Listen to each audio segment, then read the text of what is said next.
అందరికీ నమస్కారం అండి. సహజంగా ఎప్పుడైతే రోజా గారు బయటకు వస్తారో అప్పుడప్పుడు మాలాంటి వాళ్ళం బయటకు రావాల్సిన అవసరం అయితే వస్తూ ఉండిద్ది డెఫినెట్గా. తెలుగులో ఒక సామెత ఉంటుంది, మక్కలిరికి ఎలా కొట్టినా మొక్కు ఇంకా తీరలేదని చెప్పేసి. అలాగే రోజా గారికి అండ్ రోజా గారు సపోర్ట్ చేస్తున్న జగన్మోహన్ రెడ్డి గారికి అండ్ ఆ పార్టీ వైఎస్ఆర్సీపీ పార్టీకి పవన్ కళ్యాణ్ గారు నిజంగానే అధికారం అనేటువంటి అహంకారాన్ని ఇరగదీసి మరి కూర్చోబెట్టినా సరే ఇంకా వీళ్ళల్లో ఉన్నటువంటి అహంకారం ఏమాత్రం ఇంకా చావలేదని చెప్పుకోవడానికి ఈరోజు ఆవిడ మాట్లాడినటువంటి కొన్ని మాటలు, ఈరోజు కాదు నిన్న మాట్లాడినట్టుంది, కొన్ని ఉదాహరణగా చెప్పుకోవచ్చు. డెఫినెట్లీ ఆవిడ చాలా అంటే చాలా జోకులు వేసింది. అందరూ దాన్ని సీరియస్గా తీసుకుని మా వాళ్ళు సీరియస్గా రెస్పాండ్ అవుతున్నారు కానీ ఆవిడ కామెడీ చేసింది. నవ్వడం అలవాటు చేసుకోవాలి మనం. అంటే ఆ కామెడీ సెన్స్ ఆఫ్ హ్యూమర్ని మనం గ్రహించుకోగలిగేటువంటి శక్తిని మనం పెంపొందించుకోవాలనేటైతే రోజా గారి మాటలు విన్నాక అర్థమైంది మాకు క్లియర్లీ. ఆవిడేం మాట్లాడిందంటే, వైఎస్ఆర్సీపీ పార్టీ ఒక ఎమోషన్లోంచి పుట్టినటువంటి పార్టీ అంట, ప్రజల కోసం ప్రజల్ని కాపాడుకోవడానికి పుట్టినటువంటి పార్టీ అంట. ఆడకళ్ళు పిడకలేం కాదా? వైఎస్ జగన్మోహన్ రెడ్డి అనేటువంటి వ్యక్తికి వాళ్ళ నాన్నగారు చనిపోతే సీఎం సీటు ఇవ్వలేదు కాబట్టి కాంగ్రెస్ పార్టీ, అందుకు పుట్టినటువంటి party YSRCP party. CM seat కోసం మాత్రమే పుట్టినటువంటి పార్టీ వైఎస్ఆర్సీపీ పార్టీ. అదే కాంగ్రెస్ పార్టీ కనుక ఆ రోజు సీఎం సీట్ ఇచ్చుంటే వైఎస్ఆర్సీపీ పార్టీ లేదు, ఈ పేడ మొహాలందరినీ మనం చూడాల్సిన అవసరం కూడా ఉండేది కాదు క్లియర్లీ.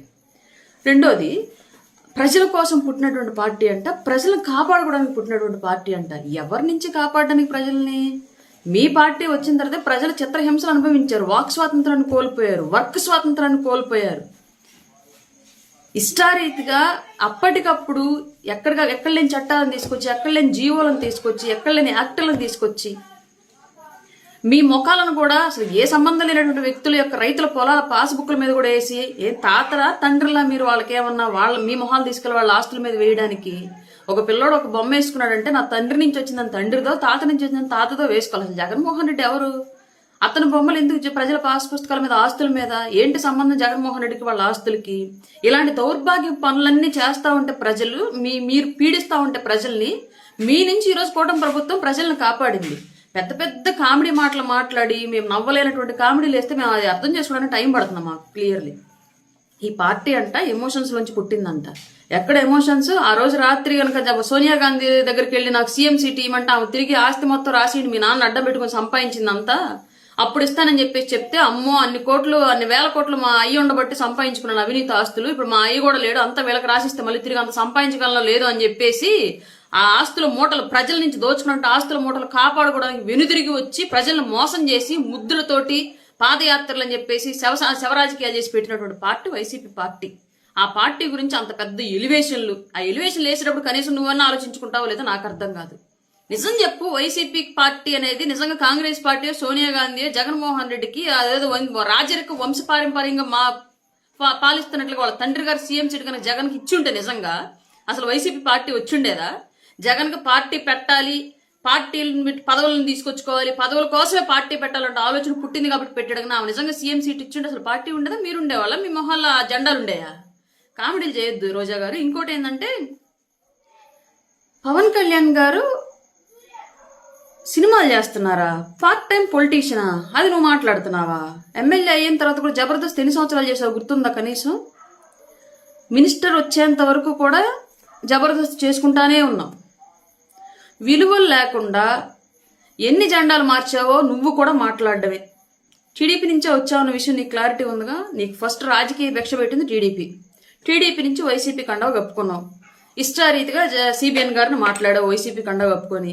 జగన్ కాస్త ముందుగా గ్రహించాడు కాబట్టి కుక్కకు బిస్కెట్లు వేసినట్టు, చెత్త కుప్పకు సెంటు చల్లినట్టు నీ నోటికి అధికారము, పదవి, మంత్రి పదవి అనేటువంటి ఒక తాళం వేసి తొందరగా నీ నోటి నుంచి మళ్ళీ అతను ఎక్కడ తిట్టులు తింటాడని చెప్పేసి తెలివిగా ముందుగా మేలుకున్నాడు కాబట్టి నువ్వు జగన్ కూడా తిట్టల. లేదంటే జగన్ కూడా తిట్టుండేదాన్ని. నువ్వు అట్లాంటి వ్యక్తివి, నీ వ్యక్తిత్వం అలాంటిది. నువ్వు కూడా మళ్ళీ పవన్ కళ్యాణ్ గారి విశ్వసనీయత గురించి, పదవుల గురించి, పార్టీ గురించి మాట్లాడడమే. ఇంకొక కామెడీ ఏందో చేసింది, కుటుంబం వచ్చి ప్రచారం చేసిందా? జబర్దస్త్ ఆర్టిస్టులు వచ్చి ప్రచారం చేశారా? ఏ వైసీపీకి చేయలేదా? పిఠాపురం నియోజకవర్గంలో పవన్ కళ్యాణ్ గారు ఆయన ఒక పార్టీ అధ్యక్షులుగా ఆయన నియోజకవర్గానికి మిగతా ఎమ్మెల్యే కంటెస్టెంట్ ఎలా కన్ఫైన్ అయి చేసుకున్నారో అలాగా ఆయన చేయడానికి కుదరదు కాబట్టి మిగతా కంటెస్టెంట్లు ఆయన పార్టీ నుంచి పోటీ చేసినటువంటి మిగతా వాళ్ళ నియోజకవర్గాలకు కూడా ఆయన వెళ్ళి ప్రచారం చేయాల్సినటువంటి పరిస్థితులు ఉన్నాయి కాబట్టి అప్పుడు ఆయన మిగతా నియోజకవర్గాల్లో కూడా కొంతమందికి ప్రచారం చేస్తూ ఉంటే ఆయన నియోజకవర్గాలు నిరంతరం కొనసాగేటువంటి ప్రచారంలో భాగంగా స్వచ్ఛందంగా వచ్చారు జబర్దస్త్ ఆర్టిస్టులు. ఎవరు వాళ్ళని పిలిపించలా. మీ కనుక ఆలీని, పోసాని కృష్ణమురళిని వీళ్ళందరూ తీసుకొచ్చి పెయిడ్ అమౌంట్ పే చేసి పిలిపించుకొని ప్రచారం చేయించారు కదా, అలాగా జబర్దస్త్ ఆర్టిస్టులు ఎవరికి కూడా డబ్బులు ఇచ్చి పిఠాపురం నియోజకవర్గానికి పిలిపించలా. ఆయన కుటుంబ సభ్యులు కూడా అట్లాంటి వ్యక్తికి మనం ఈ టైంలోనే సహాయం చేయాలి, రాజకీయం గతంలో ఎప్పుడు ఆయనకు సపోర్ట్ ఇవ్వలేదు, ఈ టైంలోనే మనం సపోర్ట్ ఇవ్వాలి అని చెప్పేసి స్వచ్ఛందంగా వచ్చి సపోర్ట్ ఆ నియోజకవర్గంలో ప్రచారం చేశారు. అది ఆయన మీద ఉన్న అభిమానంతో ఆయన నియోజకవర్గంలో నిరంతరం సాగేటువంటి ప్రచారంలో భాగంగా వాళ్ళు కూడా అందులో ఆయన గెలుపుల భాగస్వాములు అవ్వాలి అనే ఉద్దేశంతో వచ్చారు తప్ప ఎవరిని పవన్ కళ్యాణ్ గారు ఓడిపోతారనో వీళ్ళు ప్రచారం చెయ్యంగానే మాత్రమే గెలిచేస్తారనో ఇలాంటి ఉద్దేశాలతోటి అక్కడ నియోజకవర్గంలోకి ఎవరిని తీసుకురాల. జెండా కూలీలమా గర్వంగా చెప్తాం. We are proudly say our party Janasena party is founded by Pawan Kalyan garu, developed by Pawan Kalyan గారు. మీ పార్టీలో నీ పార్టీ జెండా, నీ పార్టీ రిజిస్ట్రేషన్, వైసీపీ పార్టీ ఎవరు రిజిస్ట్రేషన్ చేశారో ఒకసారి గూగుల్ చేయి. కొలిశెట్టి శివకుమార్ అనే వ్యక్తి దగ్గర నుంచి పార్టీ లాక్కున్నాడు జగన్మోహన్ రెడ్డి. అంటే పార్టీ మీది కాదు, జెండా మీది కాదు, పార్టీ క్యాడర్ మీది కాదు. పవన్ కళ్యాణ్ గారు 180% మంది లీడర్స్ని జనసేనలో ఉన్నటువంటి సెకండ్ స్టేజ్ లీడర్లు అంతా కూడా పవన్ కళ్యాణ్ గారు కొత్తగా నాయకత్వ లక్షణాలను గుర్తించి బయటికి తీసుకొచ్చి వాళ్ళని ప్రమోట్ చేస్తే నాయకులుగా ఉన్నవాళ్ళే వాళ్ళు. కానీ వైసీపీ పార్టీలో ఉన్న వాళ్ళంతా ఎవరు? కాంగ్రెస్ క్యాడర్. ప్రజారాజ్యం నుంచి పక్కకి వెళ్ళి కాంగ్రెస్లో చేరిన వాళ్ళు కొందరు, అయితే దూరంగా ఉన్న వాళ్ళు కొందరు, వీళ్ళంతా వచ్చి టీడీపీ నుంచి కొంతమంది, వీళ్ళంతా వచ్చి చేరితే వైసీపీ పార్టీ. నువ్వు పార్టీ గురించి అసలు మాట్లాడచ్చా? మేము జెండా గర్వంగా చెప్తాం. ఈ భుజాల మీద జెండా ఎందుకు మోస్తున్నామంటే రాష్ట్రం కోసం మోస్తున్నాం మేము 100% అని గర్వంగా చెప్తాం. మేము ఆ జెండాలు మోయడం మూలంగానే, మేము జనసేన పార్టీ కోసం కూటమి జెండా మోయడం మూలంగానే ఇవాళ అడవితల్లి బాట ద్వారా మారుమూల తండాల్లోకి, అడవుల్లోకి కూడా రోడ్లు వెళ్తున్నాయి. గిరిజన బిడ్డలకి ఇవాళ ఆధునిక సమాజంతో కనెక్టివిటీ ఏర్పడుతుంది. బుక్కెడు బువ్వకి గుక్కెడు నీళ్లకి ఏడ్చినటువంటి వ్యవస్థ ఈ రోజు ఆశగా మా ఊరికి నీళ్లు వచ్చాయి, మా ఊరికి దారి వచ్చింది, మా ఇంటికి వెలుగు వచ్చిందని చెప్పుకుంటుంది. అంటే అది మేము మోసిన జెండా వల్ల గర్వంగా చెప్పుకుంటాం. మేము పవన్ కళ్యాణ్ గారి జెండా మోస్తున్నాం, ఇంకా ఆయన బాటలో ఆయన తీసుకున్న ప్రతి నిర్ణయాన్ని మోస్తామని గర్వంగా చెప్పుకుంటాం. నువ్వు చెప్పగలవు అలాగా? నీ పార్టీ జెండా నువ్వు మోయడం వల్ల జరిగిన ఉపయోగం ఏంటో తెలుసా? అటవీ భూములన్నీ పెద్దిరెడ్డి లాంటి పెద్ద పెద్ద వ్యక్తులు దోచుకోవడానికి, రేషన్ బియ్యం అన్ని పేరుని నాని, కొడాలి నాని లాంటి వాళ్ళందరూ పందికొక్కులాగా బొక్కి తినడానికి, టూరిజం పేరుతోటి నువ్వు అసలు ఆంధ్రప్రదేశ్లో ఎడారే లేదైతే ఎడారి కంట్రీస్ ఉన్నటువంటి దుబాయ్, అబుదాబి లాంటి కంట్రీస్కి వెళ్ళి టూరిజం మినిస్టర్గా పక్క దేశాల్లో ఉన్నటువంటి టూరిజం ఆంధ్రప్రదేశ్లో డెవలప్ చేయడానికి వెళ్ళానని చెప్పేసి ఇసుక డారలో నీలాంటి వాళ్ళు దొల్లడానికి, ఇంకా చాలా మంది 1-2 కాదు, ద్వారంపూడి చంద్రశేఖర్ రెడ్డి లాంటి వాళ్ళంతా ఎక్స్పోర్ట్ మాఫియాకి అడుగులు వేయడానికి, సపోర్ట్ చేయడానికి, ఇలా ఒకళ్ళు కాదు 2 కాదు, రాష్ట్ర వ్యాప్తంగా ఉన్నటువంటి సోకాల్డ్ జగన్మోహన్ రెడ్డి బినామీలంతా కూడా రాష్ట్రాన్ని దోచుకోవడానికి నువ్వు జెండా మోసావు, నువ్వు కండువా మార్చావు.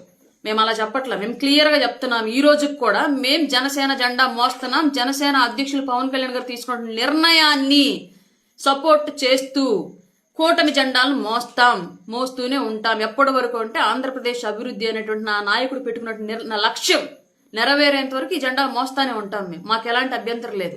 పదవులు, అధికారాలు ఇవన్నీ మాకు సెకండరీ. మాకు ఫస్ట్ ప్రయారిటీ రాష్ట్ర అభివృద్ధి. దీని గురించే మా నాయకుడు పాటుపడుతున్నాడు, దీని గురించి మేము ఆయన జెండాలు మోస్తున్నామని గర్వంగా చెప్పుకుంటాం. నీకు ఆ ధైర్యం ఉందా? పార్టీ, వైసీపీ పార్టీ నీ నాయకుడు పెట్టింది కాదు, నువ్వు మార్చిన కండువా, నువ్వు మోసే జెండా నీకు సంబంధం లేని విషయం. నువ్వు చేసినటువంటి పాలనలో అందరూ ప్రజలను దోచుకున్న వాళ్ళు తప్ప మాలాగా ప్రజలకు పెట్టిన వాళ్ళు ఎవరూ లేరు. పల్లె పండుగ పేరుతోటి పంచాయతీరాజ్ వ్యవస్థ ఇవాళ దేశంలోని నంబర్ 1 పొజిషన్లో ఉంది అంటే అది పవన్ కళ్యాణ్ గారి వల్ల ఉంది. నీ నాయకుడు వల్ల అయిందా? నీ గవర్నమెంట్ టైంలో పంచాయతీరాజ్ వ్యవస్థ వల్ల అయిందా? పంచాయతీరాజ్ మినిస్టర్ వల్ల అయిందా? నీ వల్ల అయిందా? ఈ మాటలన్నీ మనం పాలన పరంగా మాట్లాడుకుంటే చాలా పిన్ టు పిన్ మాట్లాడతాం. కానీ వ్యక్తిగతంగా వెళ్ళామనుకో, మేము చాలా వ్యక్తిగతంగా వెళ్లాల్సి వస్తుంది. మమ్మల్ని ఆపుతున్నారు కాబట్టి ఆగుతున్నాం. ఆ విషయం మీకు అర్థం అవ్వట్లా. మీకు మాకు తేడా ఉండాలి అని మా నాయకుడు ఒక లైన్ తీశాడు. ఆ లైన్ అలాగే మెయింటైన్ చేసుకుంటూ వెళుతున్నాం మేము. మరీ మీరు లైన్ క్రాస్ అయి మాట్లాడితే కొన్నిసార్లు మేము మా నాయకుడి మాట కూడా వినకుండానే కొంత బుద్ధి చెప్పాల్సిన పరిస్థితి అయితే డెఫినెట్గా వస్తుంది. అంత దూరం తెచ్చుకోవద్దని చెప్పేసి అయితే గౌరవ రోజా గారికి చెప్తున్నాం ఈ విషయం క్లియర్లీ. మేము మోసే జెండా వల్ల ఇవాళ 6,000 మంది పోలీసు నియామకాలు జరిగాయి. మేము మోసిన జెండా వల్లే డిఎస్సి ఉద్యోగులకి డిఎస్సి నోటిఫికేషన్ బట్టి టీచర్ల నియామకం జరిగింది. మేము మోసిన జెండా వల్లే ఇవాళకి రాష్ట్ర వ్యాప్తంగా రోడ్లు వస్తున్నాయి. మేము మోసిన జెండా వల్లే గోదావరి జిల్లాలకి అమరజీవి జలధార ప్రాజెక్ట్ వచ్చింది. మేము మోసిన జెండా వల్లే రాజధానికి వాళ్ళు నిధులు వచ్చాయి, మళ్ళీ పునఃప్రారంభం జరిగింది. మేము మోసిన జెండా వల్లే పోలవరం ప్రాజెక్టు పూర్తవబోతుంది. మేము మోసిన జెండా వల్లే రైల్వే లైన్ కంప్లీట్ అవుతుంది. మేము మోసిన జెండా వల్లే విశాఖకు పెద్ద ఎత్తున గూగుల్ డేటా సెంటర్లు వచ్చాయి. మాకు ప్రజల కోసం జెండా మోయడానికి మాకు ఎలాంటి ఇబ్బంది లేదు. మా జెండాను చూసి మీరు వణికిపోతున్నారు కాబట్టే మా కూటమి ఎజెండా మీకు భవిష్యత్తులో నిద్ర పట్టకుండా చేసేది, అధికారంలోకి రాకుండా చేసేది, మీ జెండాని గొయ్యి తీసి కప్పెట్టిద్ది కాబట్టే మీకు మా జెండా చూస్తే భయం, మేమంటే భయం. కార్యకర్తలకు ఉపయోగం లేదానే? ఉపయోగం లేదని మీకెవడు చెప్పాడు? మాకేం పవన్ కళ్యాణ్ గారు పార్టీలోకి వచ్చినప్పుడు మీకు పదవులు ఇస్తాను, మీకు ఆస్తులు ఇస్తాను, మీకు పనులు ఇస్తాను అని చెప్పి తీసుకురాల. మాకు క్లియర్గా చెప్పాడు.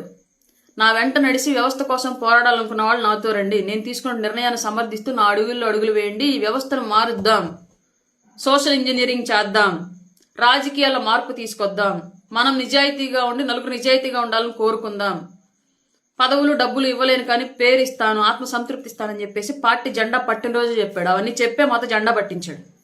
ఇవాళకి ఆయన జెండాని ఎజెండాని గర్వంగా ఈ గుండెల మీద ఈ భుజాల మీద మోయడానికి సిద్ధంగా ఉన్నాం. నీ సలహాలు మాకు అక్కర్లా, మీ బోడి సలహాలు. ఛాలెంజ్లు చేయడం ఏంటి? తాతలు రావాలా వైసీపీ పార్టీ అనేది లేకుండా చేయడానికి? ఇదే అసెంబ్లీ గేట్ దొక్కనీయకుండా చేస్తానని చెప్పేసి ఎట్లాంటి నోటుతొత్తర ఛాలెంజ్లు చేస్తేనే గేట్ ఎక్కడ ఉందని దూరం నుంచి చూసేటువంటి అవకాశం కూడా లేని సిచ్యువేషన్లోకి వెళ్ళిపోయావు. నీ నాయకుడేమో నా వెంట్రుకలు బేకలేరు అంటే ఉన్నాయన్ని బీకి 11 ఎంటికలు మిగిల్చారు నెత్తిన. అసలు ఆ జగన్ ఓటమికి కారణం నీ నోరు కూడా ఒకటి. ఆ విషయం తెలుసుకుంటే ఫస్ట్ ఆ జగన్ అయినా నీ నోటికి తాళాలేస్తాడు, లేదంటే నీకు ఇంకా భ్రష్టు పట్టిపోద్ది. ఆ పార్టీ కనీసం ఆ 11 సీట్లు కూడా ఇచ్చిన సిచ్యువేషన్ ఉండదు డెఫినెట్గా. అది అర్థం చేసుకుంటే బెటర్ కనీసం నువ్వు. ఎందుకో మిగతా మహిళా లీడర్లను చూస్తే అంత కోపం ఈ స్థాయిలో నాకు రాదు, కానీ జనరల్గా ఎవరైనా సరే ఎదిగే క్రమంలో చాలా కష్టపడి ఉంటారు అన్నటువంటి సింపతి ఉంటుంది నాకు చాలా వరకు. మిమ్మల్ని చూస్తే రోజా గారు ఎందుకో తెలియదు కానివ్వండి, మీ హావభావాల, మీ భాష, లేదంటే మీరు గతాన్ని మర్చి గురిగింజ మాట్లాడుతుంటారు చూసారా, అట్లాంటిది చూడడం వల్ల ఏమో తెలియదు. కానీ రెస్పెక్ట్ ఇద్దామన్నా సరే ఒక్కొక్కసారి రావట్లే, ఎందుకో తెలియదు. కొంచెం మీరు అది ఎందుకనేది మీరన్నా మార్చుకుంటే మేము మాట్లాడి ట్రై చేస్తాం. ఇంకొకసారి మీ పార్టీ గురించి మీరు పట్టించుకోండి, కానీ మా పార్టీ గురించి, మా జెండాల గురించి, మా విషయాల గురించి మీరు మీ సింపతి మాకు అక్కర్లేదు దయచేసి. మీ పార్టీ ఇప్పుడు అదప్పాతలను తొక్కేశాడు పవన్ కళ్యాణ్ గారు, కనీసం లేచి నిలబడ్డానికని ట్రై చేయండి, గెలవటం సంగతి దేవుడు. ఇంకోటి ఏదో అన్నారు, మటన్ కొట్టు మస్తాన్లాగా మక్కిలరకు కొడతానని చెప్పేసి అంటారన్నారా? మరి రప్ప నరగడం తప్పేంటి, ఆ మాట తప్పేంటి అన్నటువంటి జగన్మోహన్ రెడ్డికి ఎందుకు వర్తించేలాగా చేయలేదు మీ మాట? అంటే జగన్మోహన్ రెడ్డి తలకాలు తీయడానికి పుట్టాడన్న ఫీలింగ్ అనేది, రప్ప నరగడానికి పుట్టాడన్న ఫీలింగ్ అనేది. మటన్ కొట్టు మస్తానని చెప్పేసి పవన్ కళ్యాణ్ గారిని అంత తేలిగ్గా మాట్లాడగలిగిన నువ్వు ఇదే మాట ఒకసారి జగన్మోహన్ రెడ్డికి అప్లై చేసుకో, అప్పుడేం చేద్దాం? ప్రజల కోసం పుట్టిన పార్టీ అంట, కష్టపడితే పుట్టిన పార్టీ అంట, గాడిది గుడ్డేం కాదు. వైఎస్ఆర్ రాజశేఖర్ రెడ్డి అకాల మరణం చెందితే సీఎం సీటు కోసం పుట్టిన పార్టీ అయినా ప్రజలు నమ్మేటట్టుగా లేరని చెప్పేసి వివేకానంద రెడ్డి గారిని అకారణంగా గొడ్డల పోటుతో చంపేస్తే ఎక్స్పాండ్ అయినటువంటి పార్టీ, అన్యం పుణ్యం తెలియనటువంటి కోడికత్తి సీను 4 ఏళ్ల పాటు లోపల పెట్టి హింసిస్తూ ఉంటే డెవలప్ అయినటువంటి పార్టీ, ఎవరో ముక్కు మొహం తెలియనటువంటి వ్యక్తి రిజిస్టర్ చేసినటువంటి పార్టీ వైసీపీ పార్టీ. ఏదో సామి చెప్పినట్టు గురిగింజ నలిపారు మీ పార్టీ గురించి మీరు మాట్లాడుకోవడం చేత కాదు, కానీ పక్క పార్టీ గురించి తగ్గ మాట్లాడడానికి వచ్చేసింది అమ్మ తగుదనంట. హిట్ టీవీ యాప్, ఇందులో short news, live news, entertainment shows, movies, digital magazines తో పాటు మీ జిల్లా వార్తలను కూడా ఫ్రీగా చూడొచ్చు. ఇంకెందుకు ఆలస్యం, వెంటనే హిట్ టీవీ యాప్ ని డౌన్లోడ్ చేసుకుని ఫ్రీగా ఎంటర్టైన్మెంట్ పొందండి. Hit TV app, hit TV app, please download hit TV app. Hit TV app ని ఫ్రీగా డౌన్లోడ్ చేసుకుని ఎంజాయ్ చేయండి. మీకు నచ్చిన ఎంటర్టైన్మెంట్ కోసం హిట్ టీవీ యాప్ ని ఫ్రీగా డౌన్లోడ్ చేసుకుని ఎంజాయ్ చేయండి. హిట్ టీవీ యాప్ ని డౌన్లోడ్ చేసుకుని ఆస్వాదించండి, ఆశీర్వదించండి. ఇంతమంది సెలబ్రిటీలు హిట్ టీవీ యాప్ ని డౌన్లోడ్ చేసుకోండి అని చెప్తున్నారంటే ఎంత మంచి యాప్ ఆలోచించండి. అమెరికా అమెరికా అమెరికా అమెరికాలో చదవాలనుకునే వాళ్ళకి విశ్వసనీయమైన పేరు మన శౌర్య consultancy. UK Law 1 Year Masters. UK Law 1 Year Masters. 2 years work permit up to 5 years visa. Contact Saurya Consultancy. Contact 89851 89851.